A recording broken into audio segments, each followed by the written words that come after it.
चलिए अब हम लोग आगे कुछ फंडामेंटल थ्योरम ऑफ अर्थमेटिक्स के क्वेश्चन देखेंगे कि कैसे हम प्राइम फैक्टर करेंगे नंबर का और कैसे एचसीएफ एलसीएम निकालेंगे, कैसे उस जो एक फॉर्मूला लिखवाया था HCF into LCM equal to product of two numbers, इनको यूज करेंगे हम। तो मैंने बहुत सारे क्वेश्चंस यहाँ पर लिखे हुए हैं और कैसे हम अप्रोच करेंगे क्वेश्चन को ये हम देखते हैं। पहला क्वेश्चन जो मैंने लिखा है कि express given number as a product of its prime factors 3825। पहले भी बचपन में आप लोगों ने बहुत सारे फैक्टर्स किए हुए हैं, बहुत ज्यादा प्रॉब्लम इसमें नहीं होगी। फैक्टर करने का क्या अप्रोच होगा कि हम इसके प्राइम नंबर से इसको डिवाइड करते जाएंगे और लिखते जाएंगे। जो पहला नंबर है हम एकदम स्मॉलेस्ट प्राइम नंबर से शुरू करते हैं जो कि 2 है, लेकिन 2 से ये नंबर नहीं फैक्टर होगा। क्यों? क्योंकि इसके वंस प्लेस पर 5 है, ये इवन नहीं है, ऑड है। अब हमारा नेक्स्ट प्राइम नंबर क्या आता है? 3। तो 3 से अगर हम इसको चेक करेंगे तो 3 8 11 2 13 और 5 18 3 से डिवाइड हो जाएगा, इसका मतलब 3 से ये प्राइम फैक्टर हो जाएगा। तो 3 से जब हम इसको फैक्टर करेंगे तो ये आएगा 1275। अगेन हम 3 से चेक करेंगे तो 2 1 3 7 10 और 5 15 भी 3 से डिवाइड हो जाएगा। तो फिर से 3 से इसको हम फैक्टर करेंगे तो ये आएगा 425। अब फिर से चेक करते हैं 4 2 6 6 5 11 3 से डिवाइड नहीं होगा, इसका मतलब अब हम अगले प्राइम नंबर की तरफ चलेंगे। अगला प्राइम नंबर क्या होता है? 5 का डिविजिबिलिटी रूल क्या कहता है कि वंस प्लेस पर 5 या 0, यहां पर 5 है, इसका मतलब ये 5 से डिवाइड हो जाएगा, 5 इसका फैक्टर होगा। तो 5 से जब हम इसको फैक्टर करेंगे तो ये आएगा 85। Again once place has 5, so again it will be factorized by 5, यानी 5 से फैक्टर करेंगे तो आएगा 17। 17 क्या है? 17 खुद एक प्राइम नंबर है, इसका मतलब बीच में कोई प्राइम नंबर आपको नहीं लेना है। अगला जो प्राइम नंबर होगा 17 और 17 से 17 को फैक्टर करके आएगा 1। जैसा कि आपको पता होगा कि प्राइम फैक्टर करने का रूल ये होता है कि जब तक लास्ट में 1 ना आ जाए तब तक प्राइम फैक्टर करते रहो। कभी ना कभी ऐसा समय जरूर आएगा कि वो 1 आ जाएगा। तो जब ये 1 आ चुका है यानी आपका प्राइम फैक्टर कंप्लीट हो गया है। और अब इसको लिखने का तरीका क्या होता है? 3825 3 इंटू 3 इंटू 5 इंटू 5 इंटू 17, ये मतलब इसको आप प्रोडक्ट करोगे तो 3825 आएगा। ये बचपन में आप लिखते थे, क्योंकि अब आप बड़े हो गए हो, एक्सपोनेंट्स एंड पावर्स का रूप आपको कॉन्सेप्ट पता है। तो हम 3 इंटू 3 को क्या लिख सकते हैं? 3 स्क्वायर। 5 इंटू 5 को क्या लिख सकते हैं? 5 स्क्वायर। और 17 क्योंकि खुद अकेले है तो इसको हम लिखेंगे 17, यानी 3825 का मॉडिफाइड प्राइम फैक्टर क्या हुआ? 3 स्क्वायर इंटू 5 स्क्वायर इंटू 17।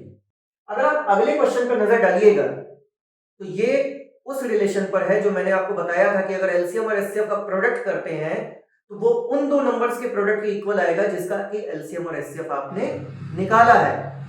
तो देखिए, find the LCM and HCF of following pair of numbers and verify LCM into HCF equal to product of two numbers. मतलब आपको इन दोनों नंबर का पहले तो एलसीएम और एचसीएफ निकालना है, फिर इस रिलेशन को वेरीफाई करना है कि क्या एलसीएम और एचसीएफ का प्रोडक्ट उन दोनों नंबर्स के प्रोडक्ट, यानी अगर उन दोनों नंबर्स को आप लीजिएगा तो a इंटू बी के इक्वल आ रहा है या नहीं। तो सबसे पहले देखिए, मैंने एलसीएम एचसीएफ निकालने के लिए प्राइम फैक्टर किया है। 336 को पहले 2 से किया तो 168 आया, फिर 2 से किया तो 84 आया, फिर 2 से किया तो 42 आया, फिर 2 से किया 21, फिर 3 से किया 7 और फिर 7 से किया 1। यानी 336 का प्राइम फैक्टर क्या आया है? 2 into 2 into 2 into 2 into 3 into 7। इसको हम मॉडिफाइड फॉर्म में क्या लिख सकते हैं? 2 to the power 4 into 3 into 7। उसी तरह से जब 54 का फैक्टर करोगे तो 2 टाइम्स में जाएगा, पहले 27, फिर 3 टाइम्स में 9, 3 टाइम्स में 3 एंड देन 3 टाइम्स में 1। यानी इसका फैक्टर आएगा 2 इंटू 3 इंटू 3 इंटू 3, यानी 2 इंटू 3 टू द पावर 3। अब जब अगर आप एलसीएम और एचसीएफ ले रहे हो तो एलसीएम लेने में हर एक नंबर का दोनों में जो भी दो नंबर का प्राइम फैक्टर आपने लिखा है, दोनों में जो हाईएस्ट पावर होगा वो लिखा जाता है। फॉर एग्जांपल, जैसे अगर आप एलसीएम लिख रहे हो तो यहां पे देखिए 2 टू द पावर 4, यहां पर भी 2 है, 2 टू द पावर 4 और 2 टू द पावर 1 में हाईएस्ट पावर क्या है? 2 टू द पावर 4, इसको आप लिख लोगे। फिर 3 में अगर आप देखोगे तो highest power 3 to the power 3 है, उसे आप लिख लोगे। 7 केवल इसी में है, तो जो बच जाता है वो किसी एक में भी होगा तो वही चीज लिख दी जाती है, यानी 7 हम उतार लेंगे। अब 2 टू द पावर 4 16 हुआ, 3 टू द पावर 3 27 हुआ और 7। फिर हमने 16 और 27 का मल्टीप्लाई करके 432 लिखा, और फिर 432 में जब हम 7 का मल्टीप्लाई कर रहे हैं तो 3024 आ रहा है, यानी हमारा एलसीएम क्या हुआ? 3024। अब जब एचसीएफ की बात आएगी तो जो दोनों में कॉमन होगा केवल उसी को लेते हैं और लोएस्ट पावर लेंगे उस नंबर का, कॉमन वाले नंबर का। तो देखिए 2 दोनों में है, लेकिन लोएस्ट पावर क्या है? 2 का पावर 1, यानी हम 2 लिखेंगे। फिर अगला कॉमन नंबर क्या है? 3। लोएस्ट पावर क्या है? 3 टू द पावर 1, तो हम 3 लिखेंगे। 7 हम देख रहे हैं कि केवल 336 में आ रहा है, लेकिन 54 के फैक्टर में नहीं है, तो 7 को हम नहीं लिखेंगे, क्योंकि एचसीएफ में हम केवल दोनों में जो कॉमन रहता है और लोएस्ट पावर का जो रहता है वो लिखते हैं। यानी एचसीएफ हमारा हो गया 2 into 3 that is 6। अब अगर हम इस फॉर्मूले में रखेंगे एलसीएम इंटू एचसीएफ, पहले हम एलसीएम और एचसीएफ का प्रोडक्ट करते हैं, तो 3024 हमारा एलसीएम है और 6 एचसीएफ है, इन दोनों को मल्टीप्लाई करके आएगा 18144। अब हम उन दो नंबर्स को ले लें, ए और बी, ये ए है ये बी है। ए और बी का जब हम प्रोडक्ट करेंगे यानी 336 into 54 का करेंगे तो हम देखेंगे कि वो भी 18144 आएगा। इस तरह से ये रिलेशन वेरीफाई होता है कि एचसीएफ और एलसीएफ का प्रोडक्ट उन दोनों नंबर्स के प्रोडक्ट के इक्वल है। ये क्वेश्चन भी बहुत इंपॉर्टेंट होता है और ये 3 नंबर तक में आ सकता है आपको। और कुछ और भी है जो इस रिलेशन में है, जैसे कि अगर इस फॉर्मूले में आपको एचसीएफ पता है, ए पता है, बी पता है, एलसीएम निकालना है, या एलसीएम ए और बी पता है, एचसीएफ निकालना है, या एचसीएफ और एलसीएम पता है, ए पता है, बी निकालना है, तो ये फॉर्मूला उसके लिए भी एप्लीकेबल होता है। अगर आप अगला क्वेश्चन ध्यान से देख रहे होंगे तो ये इसी तरह का है। इसमें दिया हुआ है कि एचसीएफ 306 और 657 का, यानी 306 और 657 का अगर आप एचसीएफ निकालोगे तो वो क्या आएगा? 9 है। यानी वो दो नंबर कौन से हो गए? ए और बी का क्या है? 306 और 657, और इन दोनों का एचसीएफ क्या दिया हुआ है? 9। What you have to find out? LCM of 306 and 657। तो अगर आप इसी रिलेशन का यूज करिएगा कि LCM into HCF equal to A into B, then LCM is not known, so it will be written as it is. HCF is 9, you will write 9. A is 306 and B is 657. आपको कुछ नहीं करना है, आप इसको multiply मत करने लगेगा, इस 9 को इधर क्रॉस मल्टीप्लाई करके डिवाइड कर दीजिए। 306 जो है वो 9 से कैंसिल आउट हो जाएगा, यानी 9 1 जा 9 3 जा 27, 9 4 जा 36, 34 आ गया। Now multiply 34 and 657, you will get the LCM 22,388। आपको इंडिविजुअली फैक्टर करके निकालने की जरूरत नहीं है अगर ऐसी सिचुएशन भी है तो। इसके बाद एक क्वेश्चन कंपोजिट नंबर पे है कि जैसे अगर देखिएगा ये कि explain why 7 into 11 into 13 plus 13 is a composite number। अब आप कैसे प्रूफ करोगे कि ये एक कंपोजिट नंबर है? इसके लिए सबसे पहली चीज, किसी भी क्वेश्चन को सोचने का एक तरीका होता है, तो जब कंपोजिट नंबर की बात कर रहा है तो सबसे पहली चीज तो ये होनी चाहिए कि आपको कंपोजिट नंबर पता होना चाहिए कि क्या होता है। क्या होता है कंपोजिट नंबर? आपको भी पता है, अभी मैंने भी अपने पहले वीडियो में बताया था आपको कि कंपोजिट नंबर वो नंबर होता है जिसके 2 से ज्यादा फैक्टर होते हैं। नॉर्मली किसी भी नंबर के 2 फैक्टर तो होते ही हैं, मतलब एक वो 1 से डिवाइड हो जाएगा और एक खुद से डिवाइड हो जाएगा, जिसको कि प्राइम नंबर बोलते थे। कंपोजिट नंबर ऐसा नंबर है जिसके 2 से ज्यादा फैक्टर होंगे, यानी वो 1 से और खुद से तो डिवाइड होगा, उसके अलावा भी वो किसी से डिवाइड होगा। तो अगर हम कुछ ऐसा चीज कर दें इस क्वेश्चन में जिससे ये प्रूफ हो जाए कि कोई एक और फैक्टर इसका आ रहा है, तो ये कंपोजिट नंबर प्रूफ हो जाएगा।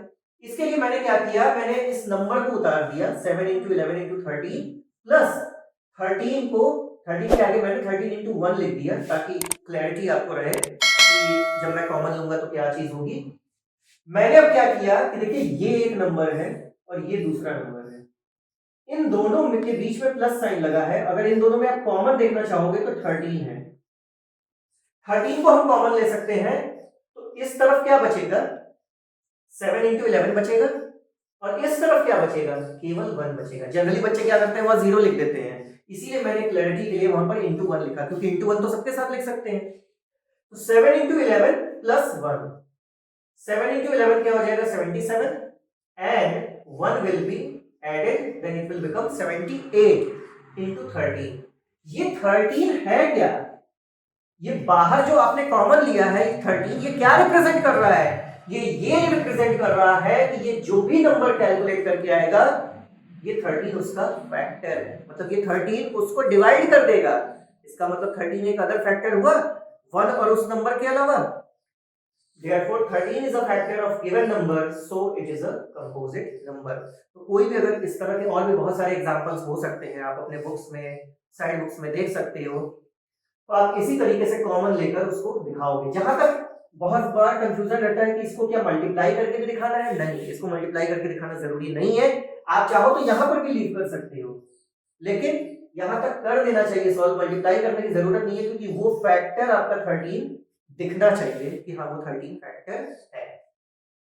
अब एक थ्योरम मैंने लास्ट में बताया था कि अगर बिना डिवाइड किए आपको बताना है कि गिवन रैशनल नंबर टर्मिनेटिंग है या नॉन टर्मिनेटिंग रिपीटिंग है, तो आप कैसे बताओगे। तो मैंने आपको ये बताया था कि पहली बात तो वो नंबर कंफर्म कर लो कि रैशनल है, तो यहाँ पे आप जितने भी नंबर देख रहे हो इधर ये सारे रैशनल है, पहली चीज। दूसरा चीज आपको डिनोमिनेटर को देखना है, अगर उसका डिनोमिनेटर फैक्टर करके 2 to the power n और 5 to the power m या दोनों 2 to the power n into 5 to the power m के फॉर्म में आ रहा है तो वो टर्मिनेटिंग डेसिमल होगा, अदरवाइज नहीं होगा। इसका एक और भी पहलू होता है कि अगर आप ये बताना चाहो कि कितने प्लेस के, अगर वो टर्मिनेटिंग है तो कितने प्लेस के बाद टर्मिनेट करेगा, ये भी बताया जा सकता है, वो भी मैं आपको डिस्कस करूंगा अभी। सबसे पहले कुछ क्वेश्चन जो यहाँ पे लिखे हैं उसमें मैं नजर डालना चाहता हूं। पहला क्वेश्चन देखिए क्या है, 17/8। अब बिना डिवाइड किए अगर इसको आपको बताना है कि ये टर्मिनेटिंग है कि नहीं है, 8 को फैक्टर करो जो कि डिनोमिनेटर है, it will B 2 into 2 into 2 that is 2 का क्यूब। मैंने अपने डेफिनेशन में क्या बोला है कि डिनोमिनेटर को फैक्टर करिए अगर वो उसका factor 2 to the power n के फॉर्म में या 5 to the power m के फॉर्म में या दोनों के फॉर्म में 2 to the power n into 5 to the power m के फॉर्म में आ रहा है तो वो टर्मिनेटिंग डेसिमल होगा। अगर आप इसको ध्यान से देखो तो ये 2 to the power n के फॉर्म में आ रहा है, it means this is terminating decimal. अब बात आती है कि ये कितने प्लेस के बाद रिपीट होगा, कितने प्लेस के बाद टर्मिनेट होगा। तो जो पावर, क्योंकि यहां पर 5 नहीं है केवल 2 है, तो 2 का पावर जितना होगा 3 उतने प्लेस के बाद ये टर्मिनेट हो जाएगा, यानी ये 3 प्लेस के बाद टर्मिनेट होगा। अब आते हैं दूसरे क्वेश्चन पर। इस क्वेश्चन पर देखिए 1600 का अगर आप फैक्टर करोगे तो क्या आएगा, देखते हैं। मैं आपको फैक्टर का भी एक आसान तरीका बताता हूं। 1600 है, बिना कुछ किए 2 से लिए दिए आप कर सकते हो। 1600 को आप बड़े आसानी से 16 into 100 लिख सकते हो। अब 16 का तो आप ओरल कर ही सकते हो, 16 का क्या कर सकते हो, नहीं कर सकते हो तो चलो कोई बात नहीं, 4 into 4 कर दो और इसको 10 into 10 कर लो, कर लिया। अब फिर से आप 4 को 2 into 2, फिर इस 4 को 2 into 2, इस 10 को 2 into 5 और इस 10 को 2 into 5 कर सकते हो। देखो कितनी आसानी से फैक्टर हो गया। अब देख लो कितने 2s आ रहे हैं, 1 2 3 4 5 and 6, यानी 2 to the power 6 into 5 to the power 2। अगर तुम ध्यान से देखोगे तो यहां पर 2 का पावर 6 into 5 का पावर 2, यानी ये किस फॉर्म में आया, 2 to the power n into 5 to the power m के फॉर्म में आ गया। It means this is also a terminating decimal. Okay, कितने प्लेस के बाद टर्मिनेट करेगा, तो देखो कि दोनों में हाईएस्ट पावर किसका है, इसका है 2 का 6, तो ये 6 प्लेस के बाद ओके। अब इस क्वेश्चन में आते हैं, देखिए यहां देखिए क्या है, ये 129 अपॉन पावर्स के फॉर्म में फैक्टर्स दिए गए हैं, 2 to the power 2, 5 to the power 7, 7 to the power 5।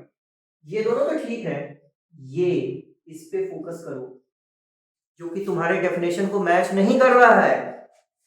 यहां पर 2 to the power n, 5 to the power m and 7 का पावर भी आ गया है, x y z जो भी उसको ले लो, जो कि नहीं होना चाहिए।